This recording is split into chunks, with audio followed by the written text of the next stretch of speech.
Dan mungkin ada jalan keluar, ada harapan dari situ. Kenapa demikian? Karena ada peringatan Tuhan. Saya percaya petunjuk Tuhan sekecil apapun, ujungnya keselamatan. Meskipun kita lihat, tidak ada. Kalau saudara ingin lebih maju dari keadaan sekarang ini, harus berani memulai dari nol. Kenapa kita tidak bisa meraih? Kita tidak berani bertindak. Kita takut karena belum ada kepastian.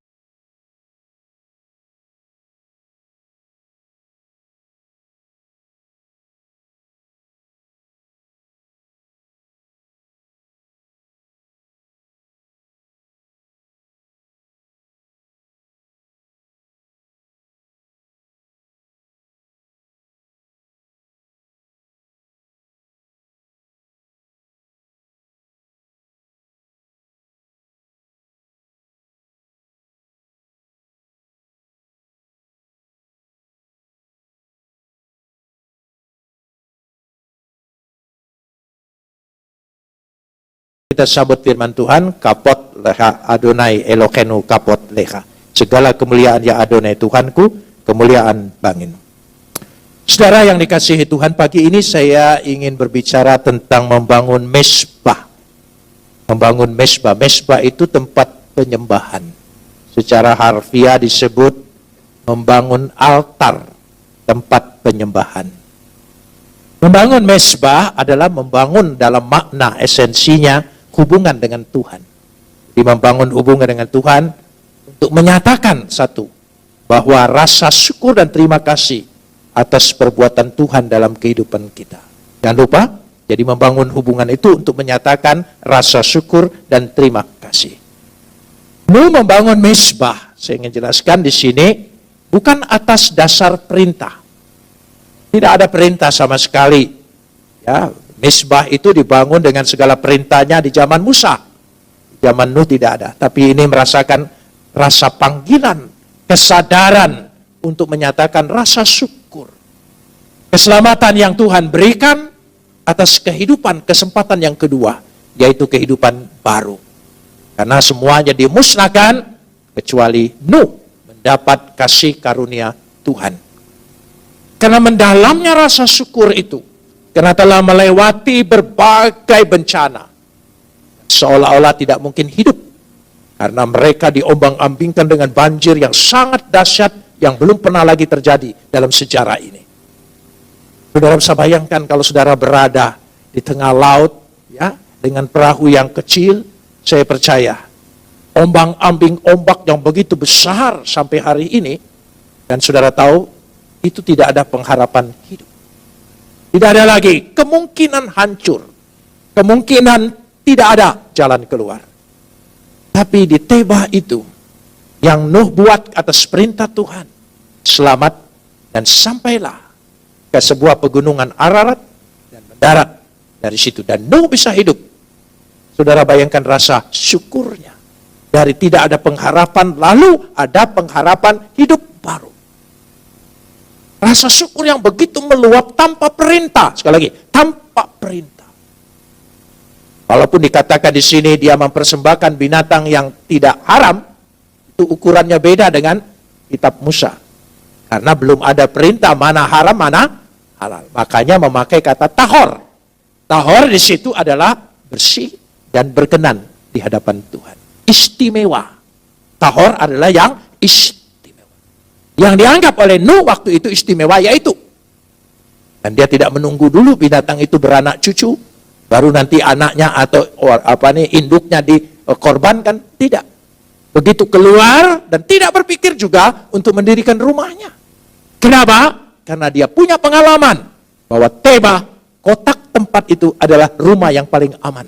Rumah yang sudah melewati masa sengsara, badai yang begitu kuat. Dan inilah tempat yang teraman. Dari situlah, kalau kita lihat dulu bagaimana membangun ini, betapa besar rasa kasih dan syukur yang terlihat dari ungkapan ini. Saudara, sekali lagi, ketika Nuh mengucapkan rasa syukur dan terima kasihnya, adalah ungkapan. Dan betapa besarnya saudara menikmati dan merasakan, sebegitu besarnya saudara ungkapkan dari situ.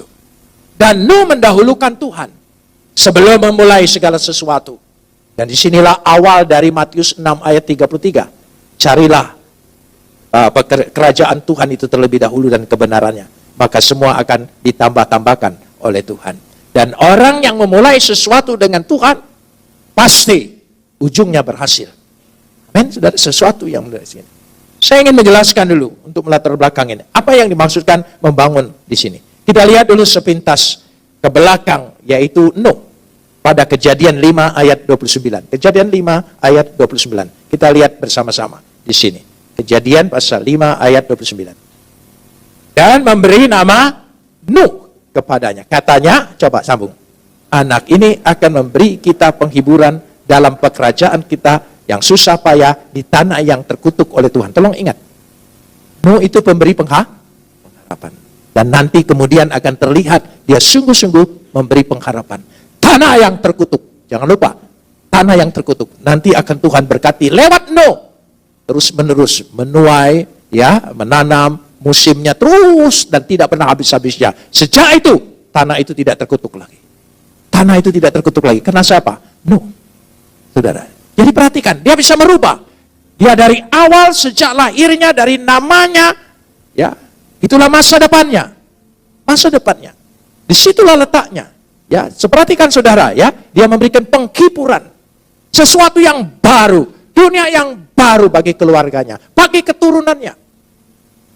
Bukankah kita juga setiap punya anak, punya harapan bahwa masa depan dia jauh lebih baik dari kita? Dan tidak ada orang tua yang merasa tersaing dengan kemajuan anaknya, malahan rasa bangga. Dan kita lihat lagi, ya, tanah yang telah dikutuk oleh Tuhan, dirubah. Bagaimana dirubah?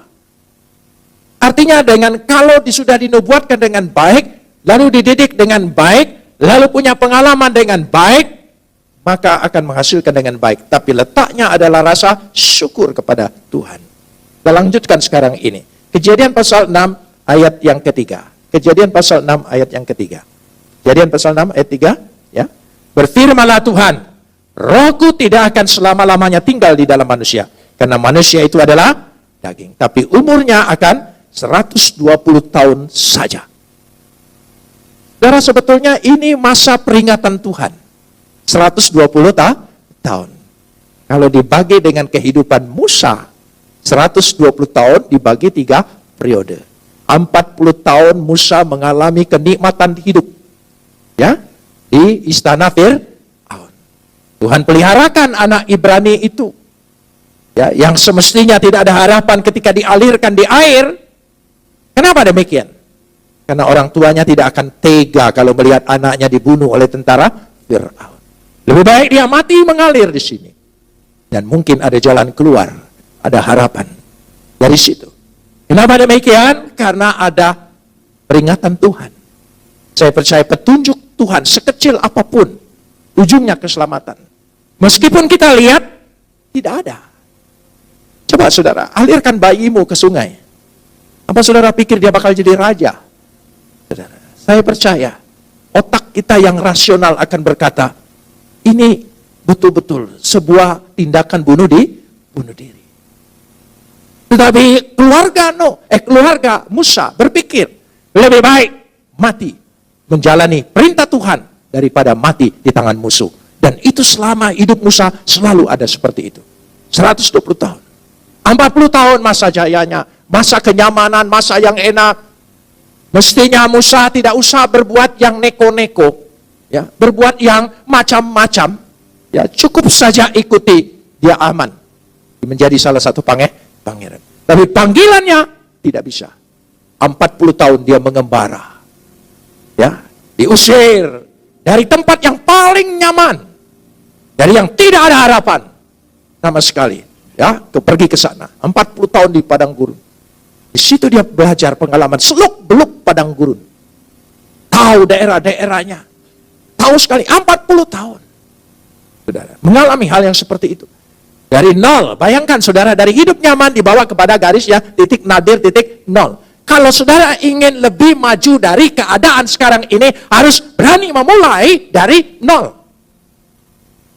Kenapa kita tidak bisa meraih? Kita tidak berani bertindak. Kita takut karena belum ada kepastian. Usaha juga seperti itu. Hidup karir juga seperti itu. Berganti pekerjaan juga seperti itu. Saudara takut mengambil keputusan itu. Itu sebabnya kita tidak akan ada kembali lagi kepada Musa. Tetapi dipaksa oleh Tuhan. Bayangkan dari anak pangeran yang nyaman hidupnya di padang gurun. Saudara, meskipun engkau piknik ke padang gurun, pasti tidak enak. Pasti tidak nyaman, saudara. Meskipun perlengkapannya hebat, pasti tidak nyaman. Belum lagi jadi menantu seorang imam di Midian. Apa yang terjadi ketika dia jadi mantu? Disuruh pekerjaan mengembalakan kambing domba. Pekerjaan yang tidak ada harganya ketika di istana. Belum lagi dia mengerjakan pekerjaan mertua. Menantu laki tinggal di rumah mertua, siksaan batin. Begitu juga sebaliknya, saudara. Siapa yang merasa nyaman tinggal di rumah mertua? Ayo jujur. Tidak ada yang merasanya nyaman, saudara. Mertua kaya raya apapun tidak akan nyaman. Ya, hai mertua. Jadi dari situ tidak akan nyaman. Musa saking tidak nyamannya, dia pergi naik ke gunung. Kenapa dia naik ke gunung? Itu frustrasi Musa. Supaya tidak ketemu lagi dengan mertuanya. Sudahlah, saya lebih baik ke sini saja mengembalakan. Terlalu jauh dia mengembalakan kambing domba itu. Tapi disitulah dia bertemu dengan Tuhan. Yaitu Tuhan berbicara di dalam api, ya, yang membakar semak belukar tapi tidak terbakar. Apa maksudnya? Semak belukar yang tidak terbakar. Saudara lihat lagi, ketika Tuhan menghukum dunia ini lewat Adam, semua akan menjadi semak belukar. Artinya tempat yang hukuman, tidak ada harapan. Tapi Tuhan menunjukkan dia tidak terbakar. Kamu meskipun seapapun kehidupanmu, percayalah, kalau ada Tuhan dalam dirimu, hidupmu tidak hangus. Hidupmu tidak habis. Hidupmu ada harapan karena ada Tuhan. Tuhan tidak menciptakan manusia untuk menghukum manusia. Tidak. Tuhan menciptakan manusia untuk manusia itu selamat dalam Tuhan. Amin. Itu keinginan Tuhan. Tidak ada. Tuhan bukan monster. Menuntut kesetiaan, menuntut ini betul. Dia tidak menuntut. Dia ingin tindakan kerelaan. Itulah juga membangun Mezbah. Setelah itu 40 tahun kemudian dia membawa bangsa itu keluar dari Mesir. Itulah. Jadi itu yang masa peringatan. Lalu kita lanjutkan sekarang ini. Kejadian 6 ayat 13. Kejadian 6 ayat 13. Kita lanjutkan. Dari situ kita lihat di sini. Berfirmanlah Tuhan kepada Nuh. Coba hukuman. Aku telah memutuskan untuk mengakhiri hidup segala makhlukku. Saudara, kira-kira Nuh tahu dia istimewa? Ini kan perintah secara universal seluruhnya. Berarti aku juga. Coba perhatikan. Sebab bumi telah penuh dengan kekerasan oleh mereka. Jadi aku akan, tolong sabung. Apa Nuh merasa dirinya malaikat? Tidak, dia makhluk. Jadi ketika perintah itu berarti termasuk dia. Tidak ada yang selamat. Semua manusia itu binasa. Kecuali dia percaya pada Yesus. Ada satu keistimewaan di sini. Dengan jalan demikian kita bisa melihat bahwa Nuh, Kejadian 6 ayat 8. Kejadian 6 ayat 8. Baru dilihat di sini. Kejadian 6. Tetapi, kita baca bersama. 1, 2, 3. Tetapi Nuh apa? Mendapat, memperoleh, diberi. Bukan usaha. Pilihan. Tuhan bisa buka pikiranmu, buka hatimu untuk percaya jalannya Tuhan lewat Yesus itu karunia. Kalau bukan engkau mendapat karunia, seumur hidup engkau mempelajari, tidak akan tembus. Itu patut kita syukuri. Amin, saudara. Siapa kita? Kita tidak istimewa dari makhluk yang lain, dari manusia yang lain, tapi istimewa di mata Tuhan.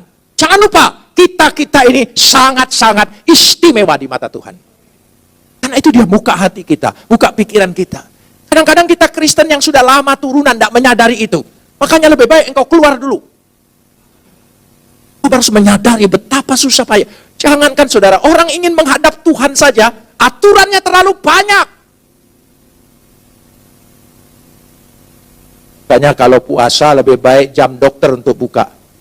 Dia tidak nunggu jam 6, buka jam 4. Mendapat kasih karunia. Perhatikan, pemeliharaan kasih karunia Tuhan tidak pernah batal. Tolong ingat, matsahen. Kasih karunia. Sampai zaman Yesus. Sampai kita terima semua. Beri kemuliaan bagi dia. Kita lanjutkan sekarang ini. Ya, Kejadian 6 ayat 18. Naik lagi, Kejadian 6 ayat 18. Ini perjalanan, kasih karunia itu. Ya, ketika goncang segala sesuatu, perjalanan hidup sangat berbahaya sekali. Tidak ada harapan. Tetapi perhatikan, ingat baik-baik.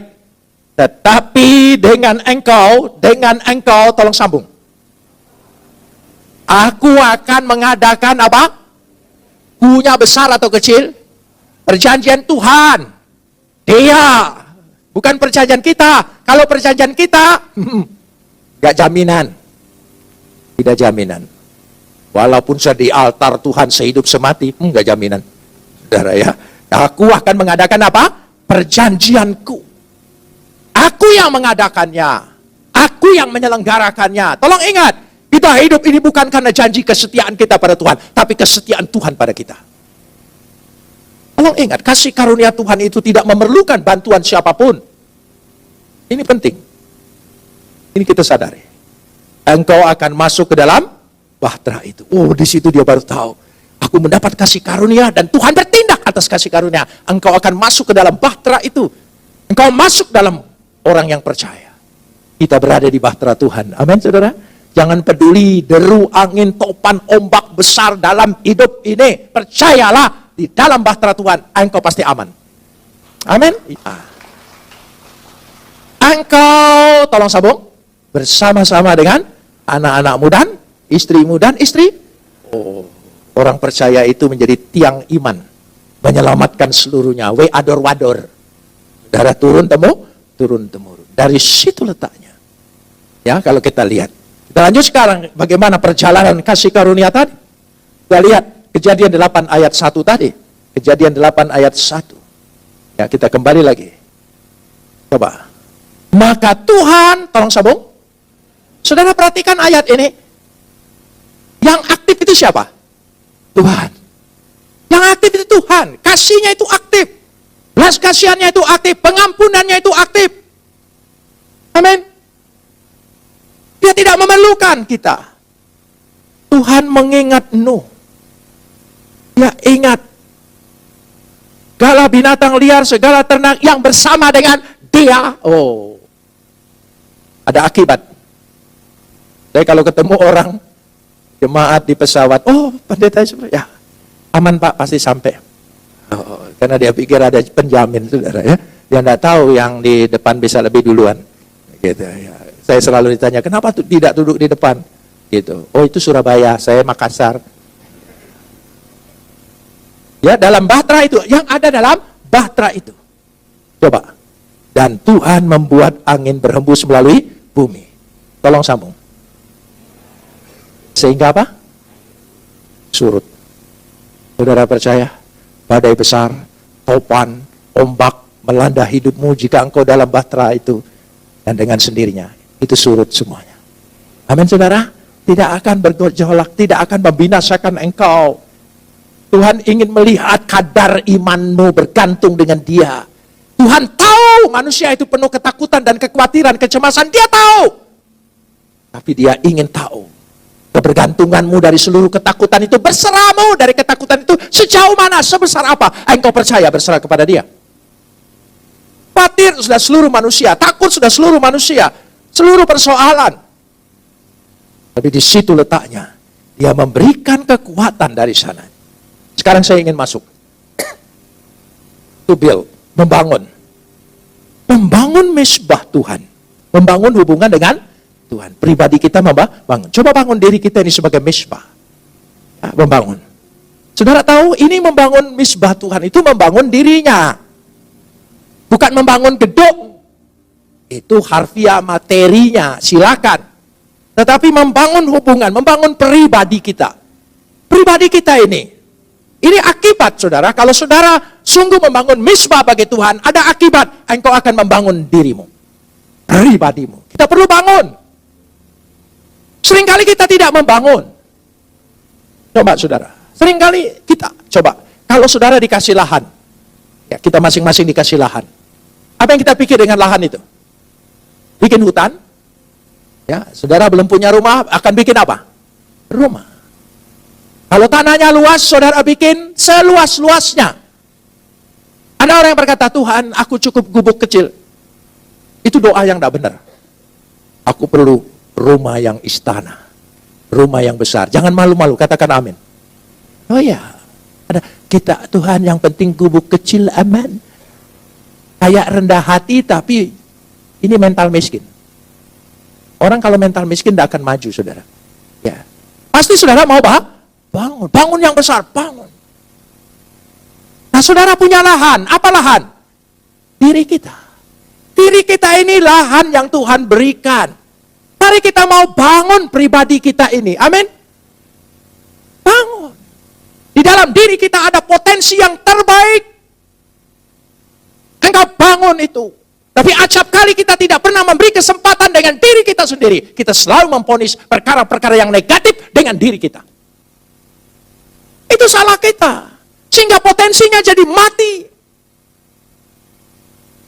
Jomblo sudah sampai umur 40 tahun. 45. Mulai saudara berpikir, sudah tidak mungkin lagi. Tidak mungkin lagi berumah tangga. Engkau vonis dirimu sendiri. Mungkin tidak? Mungkin. Menikah sudah lama sekali. Sudah umur 50 sekarang ini. Tidak punya keturunan. Sudah tidak ada harapan lagi. Jangan vonis dirimu. Sarah 90 tahun. Rahim yang belum pernah melahirkan itu tetap utuh, orsinil. Siapa bilang tidak kuat? Itu dokter yang ngomong. Maaf dokter. Ya, karena saya punya informasi dokter di atas segala dokter, tabib di atas segala tabib. Siapa namanya? Yesus. Amin. Jangan vonis diri kita. Kan siapa? Sayang. Dalam diri kita ada potensi yang besar. Kita mau bangun. Amin. Kita sering membangun perkara-perkara yang materi, yang di luar. Sementara diri kita sendiri, pribadi kita sendiri, kita tidak mau bangun. Bangun karakter kita yang baik. Amin. Ya, bangun itu melalui proses kan? Ya, terus. Dari pondasi yang diletakkan, bangunan diletakkan, finishing. Supaya lebih indah lagi. Amin. Ya, coba kita jangan berhenti membangun pribadi kita, karakter kita. Kita bangun terus. Jangan vonis diri kita. Siapa yang mensupport kita kalau bukan diri kita? Ayo. Paling tinggi manusia itu dari umur 0 sampai 22 memang memerlukan orang tua dan guru. Setelah itu siapa yang membimbingmu? Kecuali manusia itu sendiri. Karena itu dalam diri manusia untuk menggapai keberhasilan, ya, support yang terbesar untuk membangun hidupnya adalah dirinya. Musuh yang terbesar adalah dirinya. Kita mau bangun diri kita. Amin. Itu buah roh, itu membangun pribadi kita, diri kita, supaya kita berhasil. Jadi membangun bait Tuhan itu, membangun mesbah Tuhan adalah membangun pribadi untuk jadi lebih baik seperti yang dikehendaki oleh Tuhan. Kalau baiknya itu baru sedikit, jahatnya masih banyak, ya setidak-tidaknya tahun depan ini berkurang jahatnya. Baiknya makin tambah. Itu timbangannya aktif. Kalau jahatnya berkurang tapi baiknya tidak bertambah, ya sami mawon. Sama saja, harus mulai. Amin. Jangan vonis diri kita. Saya sering ketemu orang, itu, umur berapa Pak? Baru 73. Waduh, masih naik pesawat sendiri, pelayanan pergi sendiri. Kenapa memangnya? Saya bilang, saya tidak sendirian kok. Kalau saya terbang sendiri, susah. Ada pilot kan? Iya, meskipun bermasalah, ada Garuda. Loh iya. Kenapa? Ya tapi kita sudah tua ini. Ini bahasa memvonis diri. Sudah tua ini kan banyak sekali muncul sakit penyakit. Kenapa bahasa itu keluar dari mulut kita sendiri? Kecuali kalau dokter yang bilang engkau tambah penyakit ini. Sudah, di maintenance aja. Jadi lebih baik. Amin saudara? Iya. Ada orang yang belum dapat jodoh terus datang kepada saya bilang jauh lebih baik daripada engkau terjerumus. Ya, lambat sedikit dapat yang terbaik, jauh lebih baik daripada buru-buru dapat tukang pom bensin. Hati-hati saudara ya. Nggak usah terlalu takut dalam hal itu. Bukankah saudara percaya jodoh di tangan Tuhan? Tapi bukan waktunya. Kalau dia kasih yang terbaik, dia sedang nunggu. Ya, tidak lewat Facebook, tidak, saudara.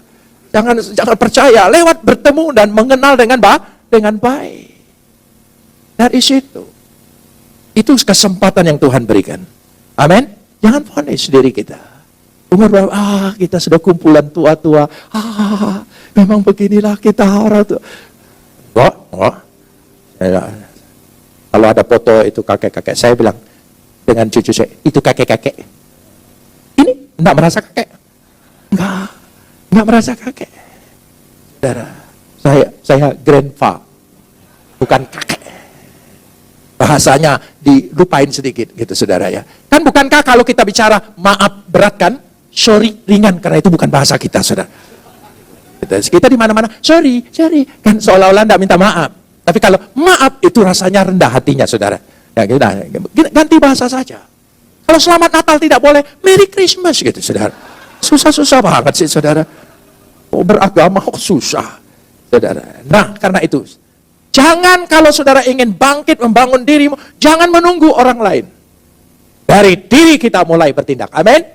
Ini maksudnya membangun misbah. Jangan saudara pikir, ini khotbah, membangun misbah, berarti membangun gereja. Wah saudara sudah pikir ini minta sumbangan lagi. Bukan. Membangun altar Tuhan dalam dirimu adalah membangun pribadimu. Amin saudara. Mari kita bangun. Ya, sayang sekali. Kenapa demikian? Manusia itu setiap ulang tahun tambahkan, tambah umur.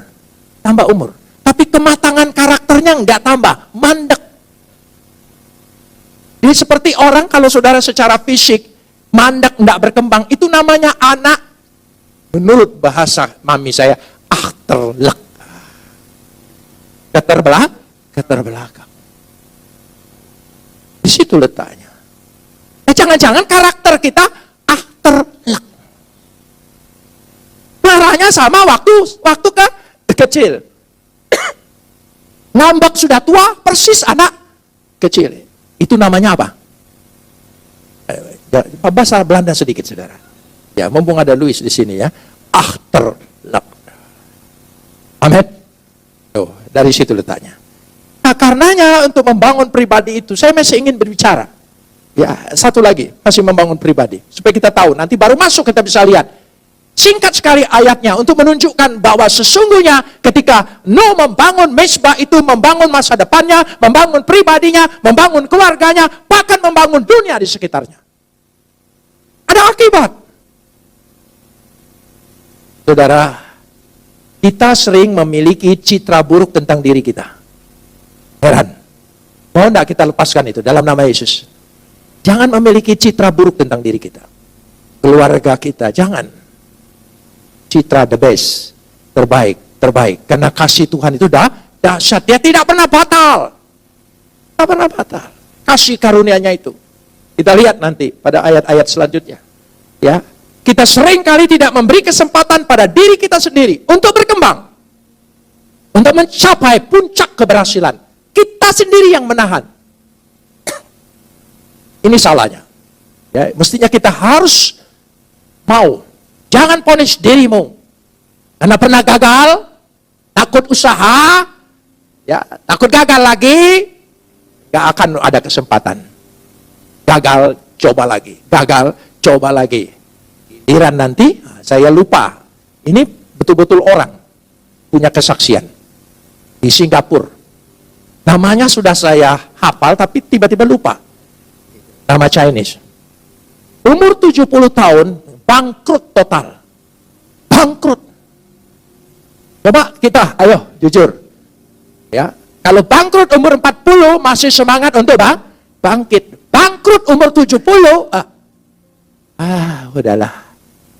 Sudah tidak mungkin lagi bersaing dengan anak-anak muda, milenial yang mainannya cepat sekali, sambil di motor pun bisa tok, tok, tok, tok, tok. Sedangkan saya di rumah belum balas, baru mau setengah, sana sudah masuk lagi.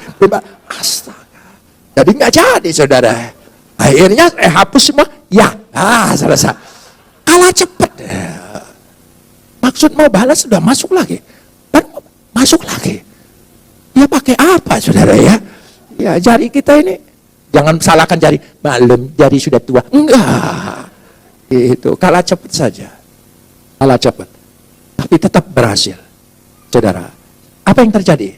Setelah dia 70 tahun bangkrut, dia usaha, dia tidak patah semangat. Dia bangkit. Bangkrut total, tidak memiliki apa-apa. Dia bangkit. Umur 73, dia berhasil. Kekayaannya lebih daripada waktu dia bangkrut, umur 70. Itu real orangnya. Saya percaya. Dan itu jemaat Metodis. Ya, dia sangat beriman. Dia percaya Tuhan pasti beri kesempatan pada dia. Masa tuanya sampai umur 92 tahun. Dia menikmati keberhasilannya dari umur 73 tahun. Siapa bilang umur jadi batasanmu untuk punya jodoh, untuk punya anak, untuk punya karir, untuk punya keberhasilan, untuk punya kekayaan? Jangan punish diri kita sendiri. Jangan punya citra yang buruk dengan dirimu. Katakan pada diri kita, aku terbaik. Katakan lagi. Dalam nama Yesus, katakan. Amin, saudara. Saudara terbaik. Jangan minder dengan orang lain. Oh, ya dia pastilah, dia terbaik. Aku bukan siapa-siapa. Jangan lebay. Amin. Ya, ada orang berhasil, aku yang terbaik. Katakan amin. Aku terbaik. Sekarang belum kelihatan, lihat 5 tahun lagi. Kalau tidak engkau jadi pegawaiku. Gitu saudara. Punya target yang bagus. Itu orang yang meningkatkan pribadinya. Bagaimana bisa punya semangat, punya support, punya kekuatan, punya harapan untuk membangun dirinya. Karena dia membangun misbah bagi Tuhan. Di dalam dirinya. Amin saudara. Di situ tidak ada kekuatan yang lebih hebat daripada kekuatan iman. Kekuatan iman telah dibuktikan dalam Alkitab. Dia sanggup melakukan segala sesuatu. Kekuatan orang sukses sementara sifatnya. Dia sangat sukses, sangat sukses, sangat sukses. Akhirnya oleh KPK disuka miskin. Oh, iya, itu banyak saudara. Itu yang terjadi. Wajiben no mendirikan misbeah. Ya, mesbah. Wajiben mendirikan. To build. Dia membangun, saudara. Jadi bukan meruntuhkan, bukan merobohkan, tapi selalu punya semangat. Apa? Membangun. Coba katakan. Apa? Bangun pribadimu, keluargamu, hidupmu, ekonomimu, usahamu. Hanya satu kata kunci, wajiben. Membangun. Bana itu bangunan materi. Wajiben itu bangunan sesuatu yang tidak kelihatan, tapi besar kuasanya. Amin saudara. Wajiben. Membangun. Mari kita mau bangun itu. Coba punya semangat bangun. Amin. Ya. Makanya bangun pagi. Bangun. Ya, nah mungkin ada orang tidur berhasil dia. Tidak ada. Orang yang tidak tidur berhasil itu banyak, saudara. Tapi orang yang tidur terus berhasil, saya belum pernah ketemu. Ya, belum pernah ketemu. Ya, kecuali binatang malas itu yang kukunya panjang, saking malasnya sampai tidak sempat potong kuku dia. Ya, ada kan binatang malas itu, saudara ya. Jadi dia membangun. Karena dia membangun, dikatakan di situ yang berkenan di hadapan Tuhan. Dia mempersembahkan binatang yang terbaik. Persembahkan Tuhan yang terbaik. Supaya engkau mendapat, dibangun oleh Tuhan dirimu yang terbaik. Amin. Oh iya. Makanya saya tidak suka ada lagu gereja yang mendidik orang salah. Persembahan kami sedikit sekali. Makanya di depan gereja ada warung. Untuk tukar duit, beli permen. Supaya dapat uang kecil. Saya nggak nyindir di sini, kita nggak punya warung di sini. Situ, waduh ini sayang kalau 100.000. Tukar dulu lah gitu saudara ya. Loh iya, itu saya cerita gereja orang lain. Sebab saya di gereja orang lain sudah cerita saudara. Itu masalahnya. Dia mempersembahkan korban bakaran. Waya'al, wayipen membangun, waya'al mempersembahkan. Yang lebih baik. Oh, percayalah, Tuhan itu cemburu. Saudara pernah baca Tuhan itu cemburu? Oh, dia kalau engkau mau melebihi Tuhan, oh dia lebih lagi. Jor-joran Tuhan itu, saudara. Amin. Jor-joran. Makanya tolnya dinamain jor. Ya, saudara. Artinya apa? Besar. Dikatakan di situ. Wa ya'al-olot bamisbiah. Dia mempersembahkan yang tahor, yang terbaik, yang berkenan di hadapan Tuhan. Dan ketika Tuhan dikatakan di situ ayat 21a, ya, ayat 21a. Coba. Ketika Tuhan apa? Coba ayat 21 apa? Ketika Tuhan apa? Persembahan yang harum itu wayarah. Wayipen, waya'al, wayarah. Yang mencium. Kenapa memakai kata mencium bukan melihat? Karena mencium jauh lebih jauh. Jauh. Ini bau apa ini? Nah, gitu saudara kan? Wah, ini ada bau bahaya ini. Saudara sudah mencium kan? Belum melihat. Di rumah ada bau yang terbakar. Bau dulu kan? Saudara belum melihat, tapi saudara sudah waspada. Itu yang disebutkan. Jadi Tuhan jauh lebih sensitif. Tuhan itu PK. Sensitif. Bahasa mami saya, kepuluh. Jadi dia sangat sensitif sekali. Dia tahu, wayara, Adonai et re'ah hani khoa. Dia mempersembahkan suatu hal yang harum. Amin, saudara. Coba kalau ada orang lewat harum, enak enggak? Itu lewat bau gas beracun. Iya, aduh, ini manusia akhir zaman.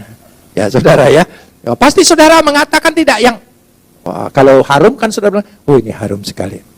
Kan saudara ikut tersenyum, saudara. Tapi kalau yang bau,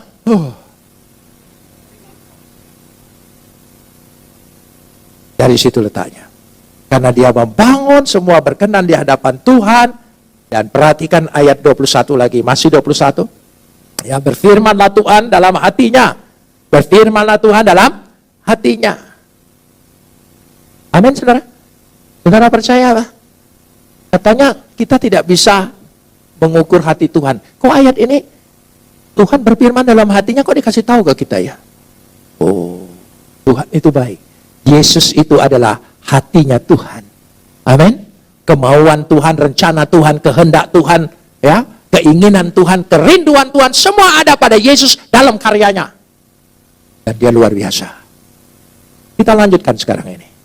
Ya. Pasal 9 ayat 20. Pasal 9 ayat 20. Kita lihat di sini. Ini sesuatu yang coba kita pikir. Coba kita pikir. Menjadi apa? Petani. Dialah yang mula-mula membuat kebun. Oh. Bukan Chili, bukan Australia, bukan Prancis, saudara, bukan California. Wine yang pertama, wine Nuh. Dialah mula-mula membuat kebun anggur. Waduh. Lalu ayat 21, setelah ia minum anggur, tolong sambung. Mabuklah dia. Saudara, saya tidak tahu, mungkin bukan 21% alkoholnya. Karena dia mula-mula, dia belum tahu. Ada batasan, ada ukuran. Saking senangnya barangkali. Saudara bayangkan, ketika banjir itu kan laut semua, ombak semua. Capek matanya. Begitu tanam anggur, lalu berhasil. Petani yang menanam lalu berhasil, bangganya luar biasa. Dia ingin menikmatinya. Mabuklah ia, dan ia telah telanjang dalam kemahnya. Telanjang dalam kemahnya. Saudara, saya tidak ingin berbicara boleh mabuk, bukan. Ya pasti tidak boleh. Ya, boleh menikmati hasil karyamu, tapi jangan sampai mabuk dengan karyamu itu. Ya, tapi dilanjutkan, bersyukurlah kepada Tuhan. Kita lanjutkan ya di situ. Lalu anak-anaknya, ya pendek cerita, saudara bisa baca. Ya, mereka Sem, Ham dan Yafet. Ham menceritakan keadaan orang tuanya. Saudara mengerti kenapa dikutuk? Menceritakan kejelekan, kesalahan, keaiban orang lain tidak ada keuntungan bagi pribadimu. Biarlah kesalahannya dia tanggung sendiri. Kita tidak usah turut membicarakan, karena tidak ada keuntungannya kita membicarakan. Bahkan sebaliknya, jangan-jangan kutuk kepada kita. Kita belajar. Karena kita belajar seperti, kan Tuhan sudah mengampuni kita. Dan kenapa ini terjadi? Tolong ingat, pasal 6 ayat yang 8. Tolong ingat pasal 6 yang ayat 8 tadi. Ya, kita lihat di sini. Pasal yang ke-6 ayat 8. Ayat 8. Pasal 6 ayat 8. Tolong sekali lagi kita baca. Tetapi Nuh mendapat kasih. Saudara tahu kenapa peristiwa itu ditunjukkan? Tuhan ingin menunjukkan kasih karuniaku tidak batal. Tidak ada manusia yang sempurna. Ketidaksempurnaannya tidak membatalkan kasih Tuhan. Amin. Mari kita beri kemuliaan bagi Dia. Luar biasa.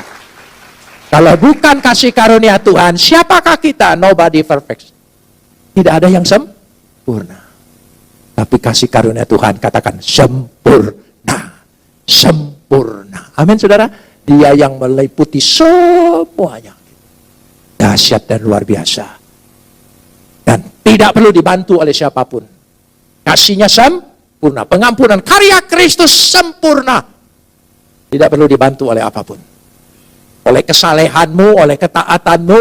Nah, itu semua ekspresi kita setelah kita menerima kasih karunia. Bentuk kita. Dari situ letaknya.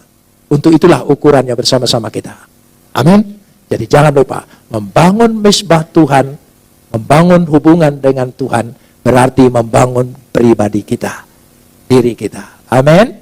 Ya, tolong sekali lagi ingat, jangan buat citra buruk tentang diri kita. Dan jangan bercerita buruk tentang orang lain, karena itu tidak ada keuntungan apa-apa bagi diri kita. Bahkan sebaliknya, jangan-jangan membahayakan berkat kita menjadi kutuk.